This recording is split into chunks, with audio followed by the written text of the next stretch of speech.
It all started with a heartbreak. My confidence shattered, my self-esteem crumbled, my sense of worthiness plummeted to an all-time low.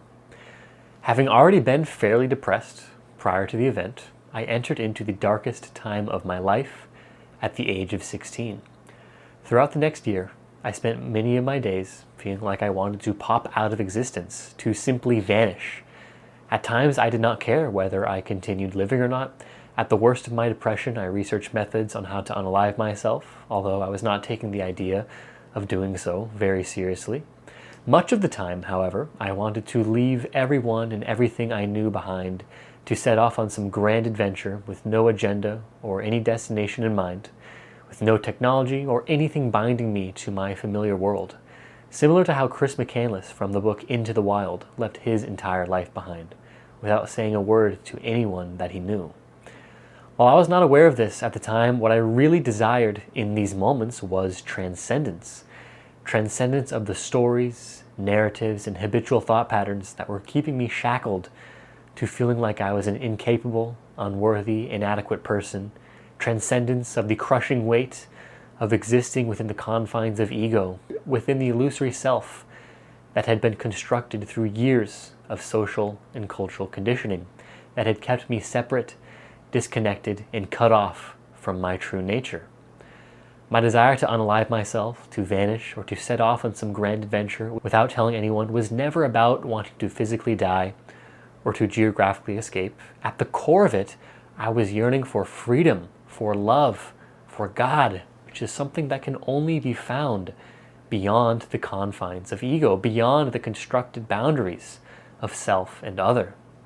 What I did not yet understand was that the very pain driving me towards self-annihilation was also the doorway to the sacred. The heartbreak had cracked open my ordinary state of consciousness, revealing a greater degree of wholeness beneath. After the worst of my suffering had passed, I found my mind to be more open to new perspectives, along with an intense inspiration to help to alleviate the suffering of others, which was quite different from the more rigid, egocentric orientation towards life that I had held to in the past. About a year after the heartbreak, I probably would have described myself as agnostic, as opposed to the staunch atheism I had adhered to in the past. I developed a deeper interest in psychology, philosophy, and politics, and eventually started to intake more spiritual perspectives relating to Buddhism, meditation, astral projection, and psychedelics. And then approximately 3 years after the breakup, I had a powerful spiritual awakening that changed everything. Having been heavily intaking Buddhist perspectives at the time, I initially interpreted my experience as an enlightenment/nirvana. The boundary between self and other had dissolved, revealing my eternal, infinite nature. I saw myself as everything that ever was, is, and will be. I saw reality as a beautiful, perfect creation. I felt interconnected to the entire human family, planet, and universe, seeing it all as one singular, unified being. There was a deep knowing that all of the suffering I had experienced in my life, and especially the heartbreak, had led me to this sweet moment of reconnection with myself. In this, there was also the deep inner knowing that the world's suffering was leading towards something, that through the war, the slavery, the genocide, the political polarization, and the immense wealth inequality, and everything else that we deem evil or sinful, that through all of this, the collective human heart is being cracked open, and that we are very slowly, yet surely, becoming a more loving, conscious, intelligent, and wise species. Several of these transpersonal experiences took place over the course of 4 to 5 months at the age of 18 and 19, profoundly reorienting the direction of my life, revealing to me my life purpose, which, put in very, very, very simple terms, is to love. Now, even though these experiences were profoundly beautiful and nourishing for the soul, they were also extremely difficult to navigate and integrate, and brought forth intense periods of inner turmoil, unstable energy, self-doubt, and loneliness. It's also very important to mention that these transpersonal experiences that I had gone through, they were only states of consciousness. They were not something I continually experienced as my everyday baseline mode of consciousness. And so there were definitely times where I felt at one with everyone and everything, where I viscerally felt my interconnectedness to all of life. Yet there were also other times where I fell back into the shackles of my ego, feeling depressed and isolated from the world. And due to the instability of the energy, a worried part of me thought I was maybe even going psychotic, while, a deeper, more intuitive part of me knew that my realizations had brought forth and was continuing to bring forth more peace and harmony into my own life, and greater love and wisdom into the world. And so, due to me just being a highly cognitively oriented person, I really needed something more concrete to help me understand my experiences. So in addition to teachers and mentors that would help me along the path, I also needed research and frameworks to make sense of it all. And then it happened. I watched Liu Gura's several-hour-long series on spiral dynamics integral theory, which led me to reading the book Spiral Dynamics, which led me to discovering Dr. Susan Cook-Greuter's The 9 Stages of Ego Development, and eventually Ken Wilber's various books on integral theory. Now, these integral frameworks are essentially syntheses of most all of the human developmental psychological research that has been conducted throughout the field's history. And in reading them, a key insight was revealed to me that put my experiences into an entirely new context. And this key insight is that human maturation unfolds towards ego transcendence. So what this means is that human development naturally moves towards increasingly complex, expansive, and free ways of being, where we transcend the ego's limited view of self and reality while still retaining its healthy functions, allowing for greater peace, harmony, wisdom, love, and joy to elicit within us and express itself throughout the world. And in this, the ego does not simply disappear. We don't kill the ego, we don't get rid of it, but rather it's transcended from being the center of our experience and identity, for consciousness comes to inhabit a far more open, free, and expansive awareness of reality.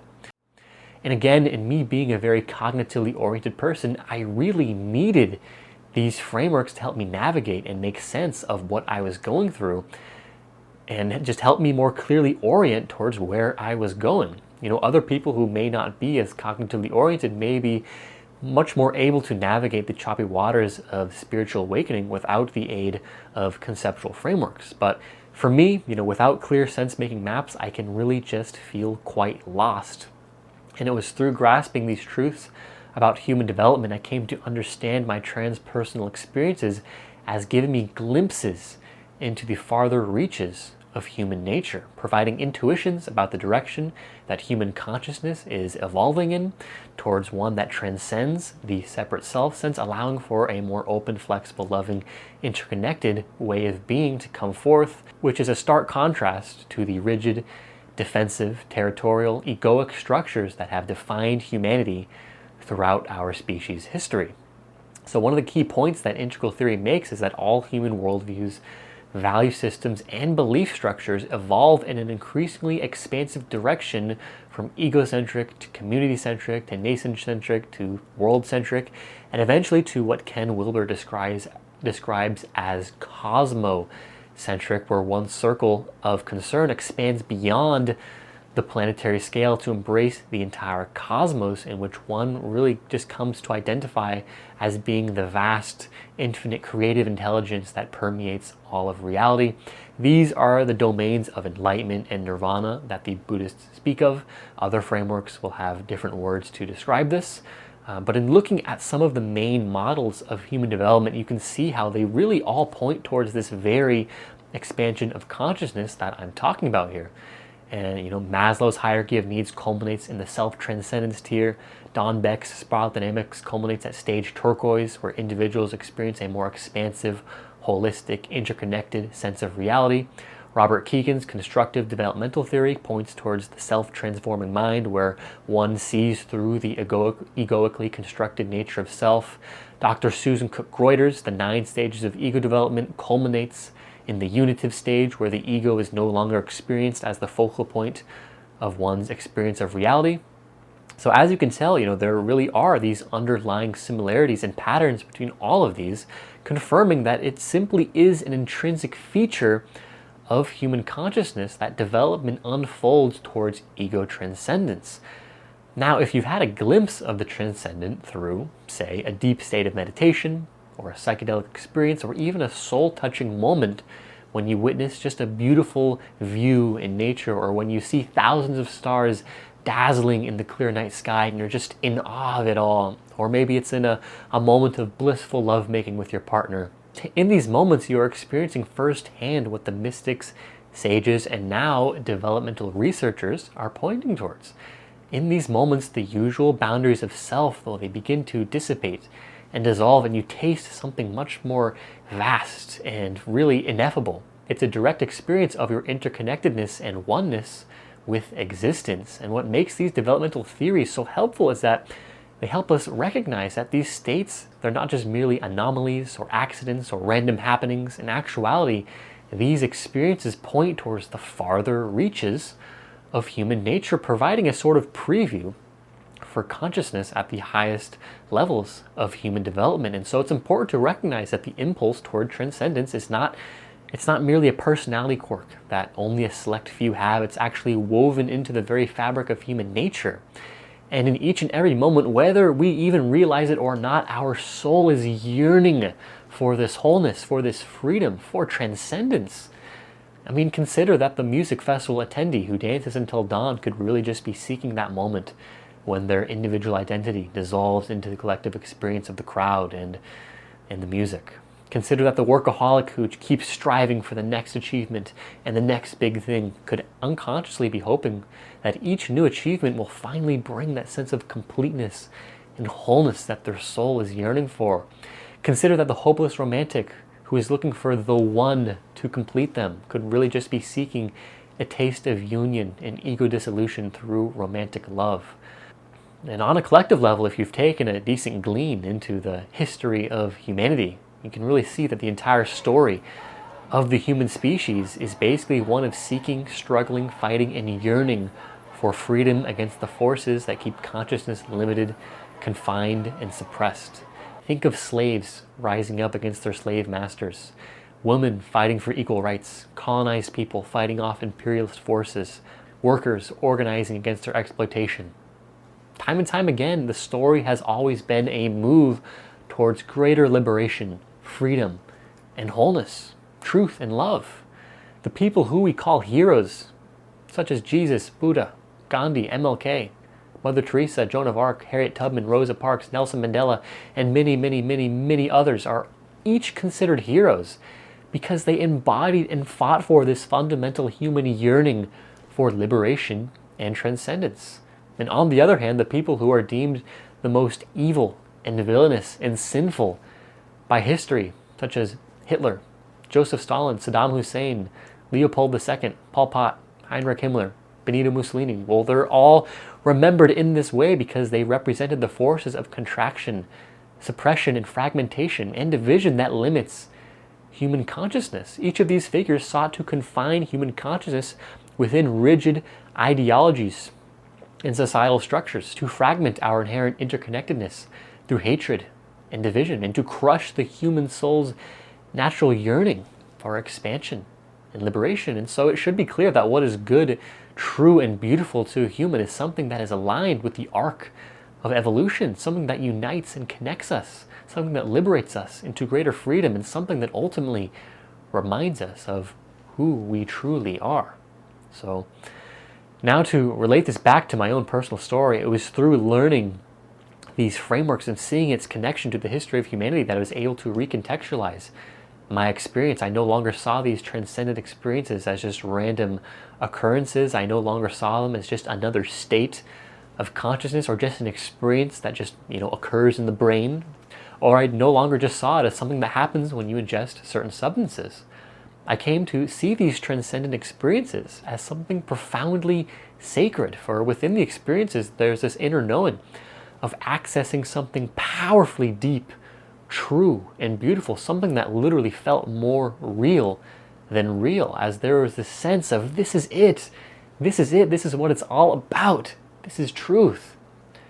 These experiences put me in touch with something that was beyond the boundaries of who I believed I was, into a place far more expansive, into a place beyond space and time altogether. And through learning these frameworks, I was finally able to grasp in a conceptual manner what these experiences were really pointing towards. And I needed that. And so In the several years since these initial experiences ensued, my life has undergone a profound reorientation. I went from this disgruntled teenager and young adult who was deeply disillusioned with the world and withheld love from himself to someone far more accepting of himself and the way things are, who more deeply understood his place in the grand web of creation, who had discovered the purpose of his life, to love, to unite, to remember the truth of our interconnected nature, and to help others remember too, to align with the self-transcending drive of the cosmos, and to be a vessel through which love flows into the world. And as this all played out, I noticed my values deeply changing, my intuition sharpening. I started caring significantly less about external markers of success, such as achievements, money, status, and my inner compass just shifted much more towards a resonance with what felt most real and authentic to me. I naturally desired to be alone more, as the dynamic present within many of my relationships did not feel as aligned with my newfound sense of self. I became more energetically open and empathic, more attuned to the subtle currents of energy present within myself and with others. And I just felt like I could read people and read their energy and their emotions on a level that I could never access previously. And above all, I felt a profound sense of duty to the cosmos, to fulfill my role in the grand tapestry of creation, to inhabit my niche within the larger fabric of life by finding and fully giving my gifts to the world.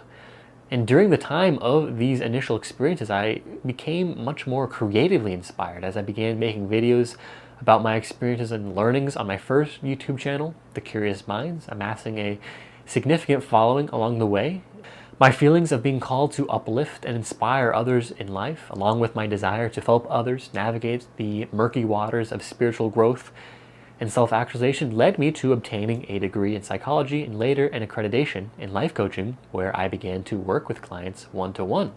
So through all of it, I just began to get more distilled and more clear on my life purpose and what my gifts are and how I want to live this life and how I want to contribute to the species in this life. And it's been such a beautiful thing to be able to experience that joy doing something that is intrinsically meaningful and deeply joyous to me.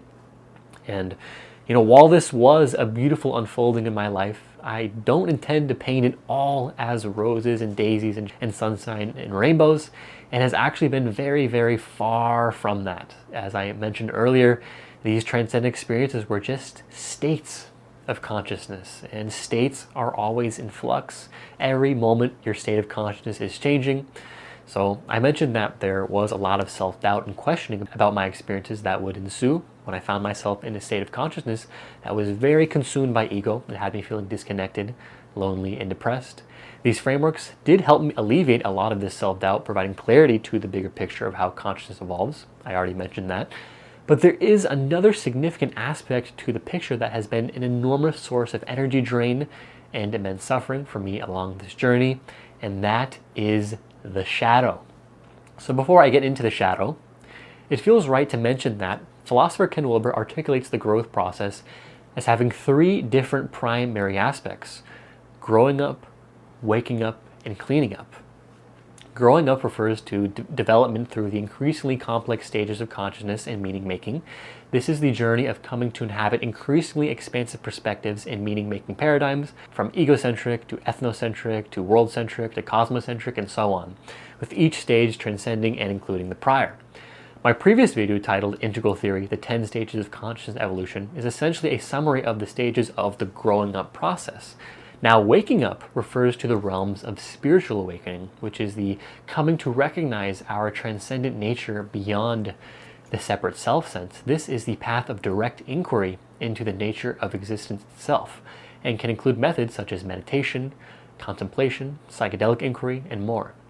And what people tend to neglect the most along the path of growth is cleaning up, which refers to the psychological work of integrating our repressed material and healing our inner wounds. This process of cleaning up is what is commonly referred to as shadow work. So when I was having these initial transpersonal experiences, I was undergoing a process of waking up. But these experiences alone did not cause me to grow up or to clean up.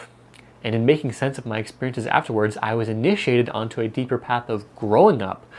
But for a while, there was not very much work being done on my end when it came to cleaning up. And so throughout the process of living life, trying to make sense of and embody my awakenings, figuring out how I wanted to live my life, figuring out what my gifts were and how to give them, I continued to be governed by swaths of unconscious repressed material that served as an enormous source of energy drain and suffering, which resulted in less than loving mental schemas and behavior towards myself and others. In my case, this shadow led to validation-seeking behavior, very rigid perfectionistic tendencies, self-isolation, lack of healthy boundaries, emotional repression, and other mechanisms that played a significant role in the shaping of my self-image. It very much flavored my relationships with others, and it really governed very deeply how I ran my business and related to my spiritual and growth journey. And it was not until I entered into another romantic relationship in my early 20s that I was able to more deeply see and understand my shadow as it played out in the relationship, causing significant disharmony. And interestingly enough, it was not until the relationship ended, ushering in another profound sense of grief, loss, and ego death, that I was able to accept that my shadow had been a significant cause of the end of that relationship, which then initiated me onto a much deeper path of cleaning up. Now, I don't intend to dive too deeply into all the subtleties and intricacies and nuances of the shadow here. I will do that in future videos. But the key insight to take away here is that a proper path of self-actualization and transcendence requires all three of growing up, waking up, and cleaning up. If any of the three aspects are neglected, one's entire development will be stunted, leading to various forms of imbalance. For example, someone who has grown up and cleaned up but has not woken up could be someone who is highly successful in their professional life, is cognitively sophisticated, who may go to therapy and appear to have excellent emotional intelligence. On paper, it may look like they have it all: wealth, status, healthy relationships, and emotional maturity. But without the dimension of waking up, their consciousness remains locked to their ego, causing a number of subtle occurrences that can lead to an underlying sense of separation, incompleteness, and dissatisfaction with life.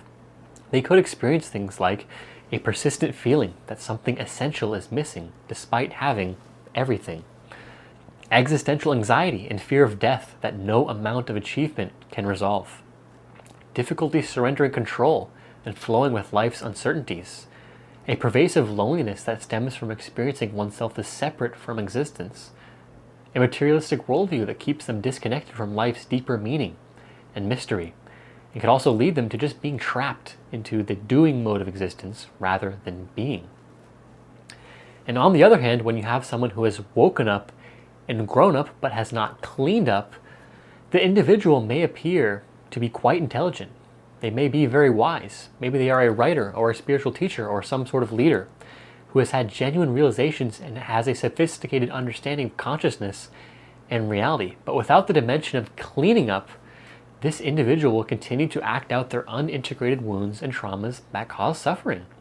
Someone like this might use spiritual or intellectual teachings to subtly dominate or control others, seek validation through their status or following, act out repressed sexuality or power drives in harmful ways, be unable to maintain healthy boundaries despite having a conceptual understanding of how to do so, use spiritual or intellectual terminology to excuse harmful behavior or to bypass uncomfortable emotions, or they may preach compassion while unconsciously acting out on anger or judgment or some other negative emotion. So are you now beginning to see how growing up, waking up, and cleaning up are all crucial components to the process of full spectrum growth? In order to live a life that touches into the farther reaches of human nature, you need to make a conscious devotion to your own development that incorporates each of these three domains of growth. And the truth is, if you want to self-actualize and self-transcend, if you want to discover truth and embody the transcendent in your life, you need to make a serious, conscious commitment to it. The reason you need to be so devoted to the process is because we live in a society that simply does not value this stuff. So it can become easy to backslide or become unconsciously consumed by the consciousness of culture, especially at the beginning of one's journey. So to provide a metaphor here, think of society and culture as the mother, and the people within as the fetuses. Just as a fetus will naturally develop to the stage of a baby inside the mother's womb, a human will develop to the stage of consciousness within the larger womb of culture, simply through socialization and conditioning. So if you grew up in a more developed country, you will naturally be taken to a rather individualistic, modern, capitalistic, scientific, achievement-oriented consciousness. Integral would call this stage orange. And if you grew up in one of the most developed places in the world, such as California, the Netherlands, or Germany, or maybe Scandinavia, there's a good chance you will be naturally taken to a more pluralistic, postmodern, multicultural consciousness that values diversity, equity, equality, environmental sustainability, etc. This is what Integral would call stage green. So just as the fetus does not need to consciously try to develop into a baby, for it happens naturally through the nurturing environment of the womb, humans also do not need to consciously try to reach their culture's center of gravity. Within the mother womb of society, human growth happens by itself through education, media, social interactions, and cultural conditioning. However, if you want to develop beyond the mother culture into the farther reaches of human nature, into the realms of the transcendent, a conscious devotion has to be made. You cannot learn how to self-actualize and self-transcend simply by going to university, nor can you do so through any mainstream institution or methodology. Just to tell a story here, back in my university days, I was talking to the department head of psychology, and she asked me what my favorite branch of psychology was. And I responded, transpersonal psychology. And she told me that she had never heard of it. Literally, the department head, which is like the person who creates the classes and the whole curriculum, was not even aware that the branch of psychology relating to the spiritual and transcendent realms of reality, which literally is an official branch of the field of psychology, she was not even aware it existed at all. How freaking unfortunate. And I just love to tell this story to illustrate that academic institutions are just in many ways behind the times. The point here is that if you want to develop yourself into the farther reaches of human nature, you're going to have to forge your own path. You have to lead yourself there by following the calling of your heart through doing deep inner work, cleaning up your shadow, attending retreats, and finding the niche resources, teachers, and books that will help you get there. This will not always be an easy, blissful process. I mean, sometimes it will be, but a lot of times it won't. For you will be living a life that looks much different from your friends and your family and really everyone that you know. Many people may view you as weird, wacky, unconventional, or perhaps even delusional. Many people simply won't understand you and what you're about, what you value, the topics you're interested in. The conversations that bring you joy will be something that you can only fully share with a very small number of people, perhaps even no one at all, for a certain time before you develop these connections. And the ego will have a very difficult time with this, for the ego's sole purpose is to survive and thrive. And when you take a serious leap beyond your culture, you shake up the ego's foundation and you threaten it, for it worries that its familiar needs and wants will no longer be met. And so you will likely experience significant resistance towards going full steam ahead into your soul's calling. You may think you are just deluding yourself, that all this spiritual stuff is nonsense. You might think maybe I'm just wasting my time. Maybe I'm not cut out for this path. Maybe I should just be realistic about what I'm capable of. These are all things the ego is going to think, and this resistance will arise because the ego so desperately wants to cling towards what is familiar and towards being accepted socially. Yet on the path, you'll have to learn to let your soul guide you rather than just your ego. You'll have to learn to sit with discomfort and uncertainty, to be able to rest in not knowing and have the courage to follow your heart's deepest bliss, even if the ego is resisting it. A serious conscious commitment to your highest self has to be made here. This is the greatest act of self-love you could ever give, and the greatest act of love you could ever give to the world as well, because remember, this is how you bring your gifts into the world. This is how love flows out of your being and into the world. So this is the greatest act that you could ever do. But it just so happens that life gets so much better if you stay true to yourself and adhere to the path of growing up, waking up, and cleaning up. You will find yourself having greater emotional resilience and a heightened ability to grapple with life's challenges. You'll find yourself living with greater self-love and acceptance, and as a result, your inner critic will loosen its grip over your mind, reducing anxiety, and neurotic thought patterns. You'll live with a tranquil sense of groundedness and anchoring in the truth of who you are, and you'll find yourself caring far less about the opinions that others hold of you. You'll develop greater self-care and live with a more stable sense of well-being that is far less dependent on external outcomes. You'll find yourself with the ability to perceive things more clearly, for you have gained consciousness of the way in which your ego previously clouded your perception, allowing for a more genuine way of relating to yourself and with the world. And as a result, your relationships will take on a more real and authentic flavor, as your deep connection with yourself naturally allows for deep connection with others. You'll also likely find yourself spending far less energy in social dynamics that don't light up your soul. And in this, you will find yourself with a greater capacity to embody unconditional love. For it is in your ability to truly see and connect with another in a non-demanding way, you will naturally create a safe space for others to be exactly as they are. For your love is no longer about what you can get, but it's really about what you can give. So you get far less selfish here. You also find yourself with heightened access to your intuition, for you have cultivated a deeper whole body awareness of what does and does not feel aligned with the calling of your heart, allowing you to make high quality life decisions that moves both yourself and others towards greater bliss, joy, love, truth, wholeness, and freedom.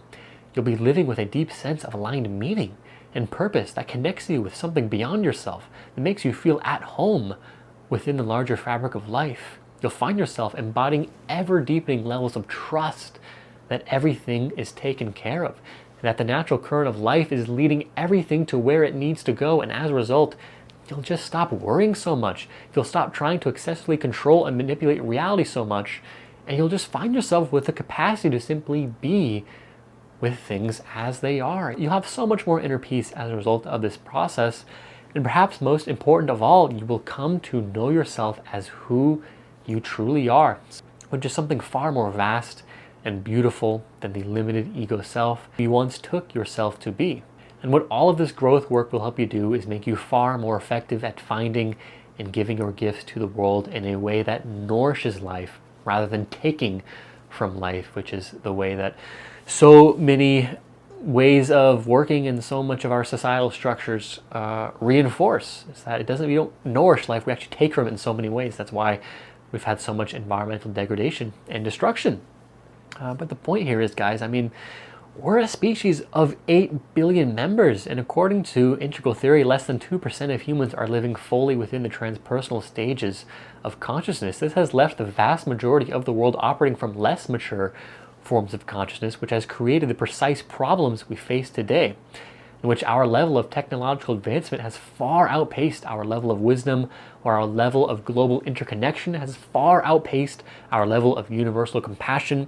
And if we ever hope to move past the issues of war, of genocide, environmental destruction, poverty, racism, sexism, classism, and so on, the world needs more people developing into and embodying the farther reaches of human nature. And to do this, you must make a conscious commitment to your own development, because if you do not make a conscious commitment, the ego's fear of change and desire for comfort will keep you confined to familiar, limiting patterns that keeps you trapped within the same cycles of reactivity, the same unfulfilling relationships, the same unconscious thought patterns and behaviors that create suffering for yourself and for others. So in this, your deeper potentials will remain dormant, like seeds that never actually receive the water it needs to actually grow. And so these glimpses of greater freedom and wholeness that you might have had will remain just that, glimpses rather than lived realities. And in this, the person you are meant to become, more aware, more loving, more alive, will remain just a possibility, not an actuality. And so the years will pass, and you'll find yourself being essentially the same person, dealing with the same patterns, the same limitations, while your soul's yearning for freedom, liberation, growth, and transcendence will go unanswered. So I repeat again, you must make a conscious commitment to your own growth. I say this from the depth of my soul, that there is nothing more worthwhile than becoming the most you can become, because to do anything other than grow up, wake up, and clean up would be to swim against the currents of evolution itself. It would be to resist the natural movement of consciousness towards greater freedom In wholeness, it would be to deny your true nature and reject your role in the cosmic unfolding. Guys, the reason I am so passionate about spiritual growth and self-actualization, about cultivating a deeper relationship with yourself and all of life and finding your new unique gifts and bringing them into the world, is because what else is there to do? I mean, really, take a pause and ask yourself, what else is there to do? You are a creature of unfathomable complexity and immense intelligence. You're a living, breathing, divine work of art. It's a motherfucking miracle that you exist. It's a miracle, and yet most people take it for granted, vastly unaware of their potential, painfully bound to the mechanisms of their ego and the unconsciousness of their culture, sitting on their phone, scrolling social media all day, numbing out to weed, alcohol, drugs, and porn, watching the news, getting riled up about the next political fad, working jobs they hate just to pay the bills, living for the weekend, chasing the next dopamine hit, following preset life scripts without ever questioning them. Just what a tragedy it would be to be born with this immense capacity for love, for creativity, and for wisdom, and to waste this precious time on earth numbed out and checked out. This is why the path of spiritual growth and self-actualization is not just another self-help fad. It's not just a lifestyle choice that some people make, but rather I see it as it's a fundamental task of being human. It is quite literally a key purpose of being alive. It is the process through which divine love is brought forth into the world through you. So ask yourself once more, what else is there to do? So in my eyes, a key component of self-actualization is finding your niche within the larger tapestry of life and fully inhabiting it. To do so, you'll have to get in touch with your unique gifts and offer them to the world. So each one of us carries unique interests, curiosities, attributes, aptitudes, and qualities that make us who we are. In addition, each one of us has gone through varying hardships, challenges, and transformative experiences that have shaped who we uniquely are. And oftentimes, it is our deepest sufferings that shape the gifts that we give, as our wounds tend to become a primary source of our own inner wisdom. The person who experiences profound loneliness develops an extraordinary capacity to make others feel seen and understood. The one who battled anxiety ends up helping others cultivate inner peace. The one who grows up in a cult goes on to teach others about the nuances of cult psychology so that they don't fall into it. In my perspective, the hardships that we go through, they're not at all coincidence, but rather they are life's way of shaping us into exactly who we need to be. And it is through having our hearts cracked open through intense suffering and feeling it to its completion, we come to inhabit a greater degree of wholeness. And from this newfound consciousness, we can go on to more fully fill our niche within the larger tapestry of life, mending an ache to the world and uplifting the consciousness of the collective. Your specific forms of suffering, hardships, traumas, karmas, as well as your talents, interests, and aptitudes form a perspective and capacity that no other human on earth has. And when it comes to the domain of self-actualization and finding your life purpose, your niche will be filled where your heart's deepest joy fills the world's deep need. So it tends to be the case that little sprinkles of one's unique gifts will show up early in childhood. In my case, I have absolutely loved writing since the moment I developed the ability to do so. It is one of the few activities that can quickly induce a flow state where 4 hours can pass by in what seems like 30 minutes or an hour, where my mind is pushed to new frontiers of thought, bringing a deep sense of joy throughout the process. At age 5, I'd create these little cute pocketbooks that told a story that only like a young child could possibly think of. In my preteen years, I was constantly writing stories in the various journals that I had. When I was a teenager, I continued to write stories in hopes that I could write a bestseller and never have to work a 9 to 5. I could travel the world and be this like quietly famous writer, author person. And as I grew and matured and went through spiritual awakening, this knack of writing stayed with me. As I started to use the skill to create scripts for YouTube videos or to write newsletters with the intention of providing perspectives and insights that would help others along their unique journey. And so the bottom line here is that the aptitude for writing and sharing perspective has always been there within me, but as I grew and as I developed, this skill was able to be used in a more mature, self-actualized, world-centric way that allows one of my deepest joys to fill a need within the world. So when it comes to finding and bringing your unique gifts to life, here are just a few questions for you to contemplate. And you should go out in nature and bring a journal and contemplate these, because you'll have better, more expansive thoughts in nature. So here are the questions. What activities have consistently brought you into a state of flow since childhood? What were you naturally drawn to before the world told you what you should or shouldn't do? What skills or interests have stayed with you even as you've grown or changed? What do people consistently come to you for help with? What difficulties have you faced that give you unique insight or understanding? What wounds have transformed into wisdom that others might need? Pay attention to the patterns, and remember that finding your niche within the larger fabric of life is not about becoming someone different. It's actually about fully inhabiting and claiming who you uniquely already are. And as you adhere to the path of growing up, waking up, and cleaning up, your gifts will come through with greater clarity, impact, love, and wisdom. But without the dimension of full spectrum growth, your gifts will be present within you, but they will remain constrained by the ego's limitations, distorted by your shadows, and expressed from less mature forms of consciousness. This could look like someone having brilliant creative talent, but using it solely for personal gain, or someone having an aptitude for leadership qualities, but their leadership being corrupted by unexamined, unconscious powered motives. This is why growth is nothing separate from discovering and sharing your gifts. The two paths are one and the same. For without waking up, growing up, and cleaning up, the raw potential will be there, but the gifts will never reach their purest, most powerful, most loving, most life-giving form. But there are a number of traps in adhering to what I have labeled as a path of spiritual growth and self-actualization. These traps can be so powerful and so sneaky that they can have one genuinely convinced that they're actually growing and maturing as a human, when in actuality they are just mostly playing an ego game.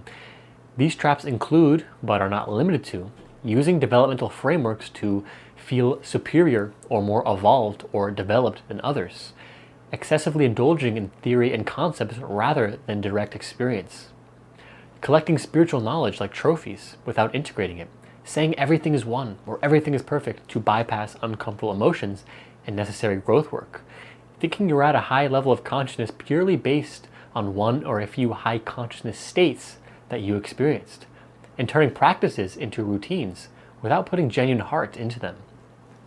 The fundamental mechanism behind all of these traps is the ego co-opting the path of growth into a means of self-enhancement and self-preservation. This is a highly sophisticated form of spiritual materialism in which the very perspectives, tools, experiences, and practices that are meant to liberate consciousness from the confines of ego actually become methods through which the ego strengthens itself. In my experience, the most dangerous thing about these integral developmental theories is that they subtly perpetuate this grand narrative of progress. And this is literally like candy for the ego. Through exquisitely describing development in a stage-like sequence, it can become incredibly easy to latch on to the idea of reaching higher and higher stages of human development, to continue leveling up like it's a game, so that you can inhabit the farther reaches of human nature, creating an identity out of being this developed or evolved person. I have fallen into these traps many, many times, and in my experience, this perpetuated a pushing and striving orientation towards life where I sought to excessively plan and rigidly organize my life around my own development so that I could develop and grow as fast as possible. And while this was partially rooted in the noble desire to become the most I could become for the world, the ego created its own game out of the idea of the spiritual path, causing the path to become heavily self-centric, counterintuitively moving me further away from the transcendence, freedom, and liberation that my soul yearned for. So it's really a paradox, in that the more you try to get somewhere spiritually, the more you reinforce the very ego structures that need to be relaxed and dissolved. And in reflecting on my experience, my making growth and ego game perpetuated this pushing and striving orientation towards life that I just mentioned, and this really stemmed from a lack of self-worth and self-acceptance. I always believed that I was never enough, that I could do more and be more, so I pushed and strived towards this conceptual idea of growth And in some ways, I was growing, but in other ways, I was reinforcing and strengthening the very ego structures that my soul yearned to transcend. So here are some questions worth contemplating that could illuminate ways in which you are making growth an ego-gratifying game. Do you become defensive when your understanding or insights are challenged? Do you feel a need to display your level of development through how you speak, dress, and act? Do you feel special for being more conscious or developed than others? Do you feel threatened by others' progress or insights? Are you really embodying the teachings, insights, and techniques that you've learned? Do you hide parts of yourself to maintain a spiritual image? Do you grasp for peak experiences? If so, why? And what's driving your search for higher consciousness? So many of you will contemplate these questions and hear what I am saying and telling you on an intellectual level, but then you will still make growth an ego game anyway, creating this identity where you believe you are some amazing, wise person who is above other people. And even if your ego game is not that extreme, I can guarantee that every single person watching this is having this path distorted by ego to some degree, which is why contemplating those above questions are so important. Because I mean, if you weren't, if everything was perfect in your life and you experienced no distortion or hardship along your path, you simply would have no reason to have watched this far in the video. But I mean, hey, if you're like me, your ego game may perpetuate this pushing and striving mentality where you try to accelerate the process or reach some grand enlightened stage as fast as you can. And it's only when making growth an ego game is making you feel drained, depleted, and ironically in a more ego active state than before will you finally let go and let the process unfold naturally. You don't have to save the world. You don't have to become some grand, great, high, noble, saintly person. You just have to be you. That's it. So just chill out, bro, and just let this shit unfold naturally. Now I want to bring us back to the key insight of these integral theories. Human maturation unfolds towards ego transcendence. I'll say it again. Human maturation unfolds towards ego transcendence. So transcendence, liberation, openness, and freedom is the direction that consciousness is naturally moving towards. This is where the flow of life, the universal current, the telos of the cosmos is carrying you and all of humanity. So really all you have to do is let the process unfold. When you add all these additional layers of the egoic perception that distort the process, that make growth an ego gratifying game, you create unnecessary resistance towards the natural unfolding. And this can be very tricky territory to navigate, I know.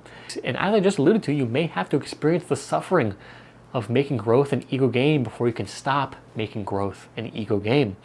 But inevitably, at some point, you will have to surrender to the natural current of life. You'll have to learn to stop paddling so hard along this current and allow yourself to be carried by something greater than your ego's efforting. And in no way, shape, or form does this mean you become passive and do nothing for the rest of your life. You have to remember, you are not just the leaf flowing down the river, you are the entire river.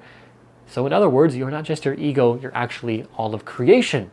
You are the flow of life itself. And so your most authentic desires, your highest excitements, your deepest yearnings, your heart's deepest bliss is the very flow of life moving through your body. So follow these impulses. Of course, follow them with awareness, presence, and clarity of mind. But when you act from this place, there's a natural flow to it, coupled with an enthusiasm and joy, a result of natural unfolding rather than calculated effort. This is the paradox of action and non-action.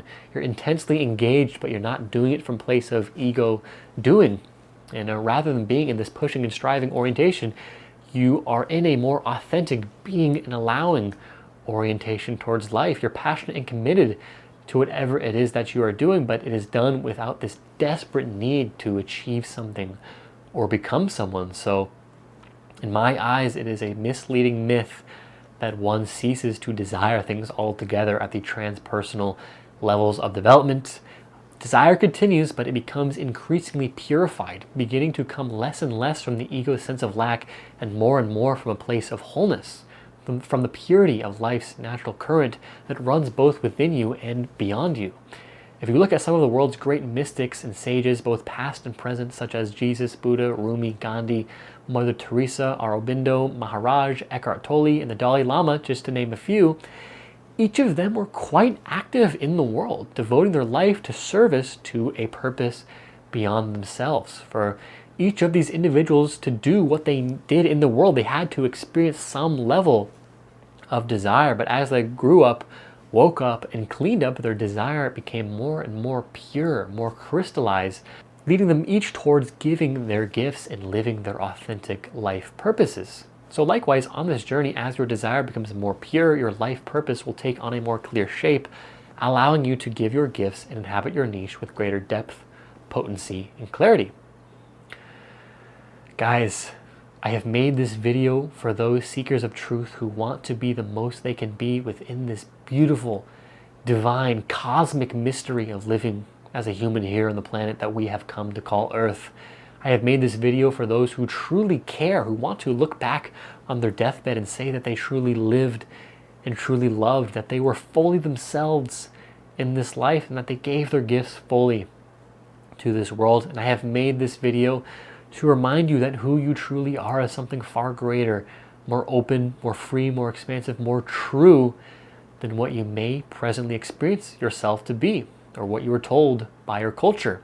And I say all of this as an imperfect human being with plenty more growing up, waking up, and cleaning up to do.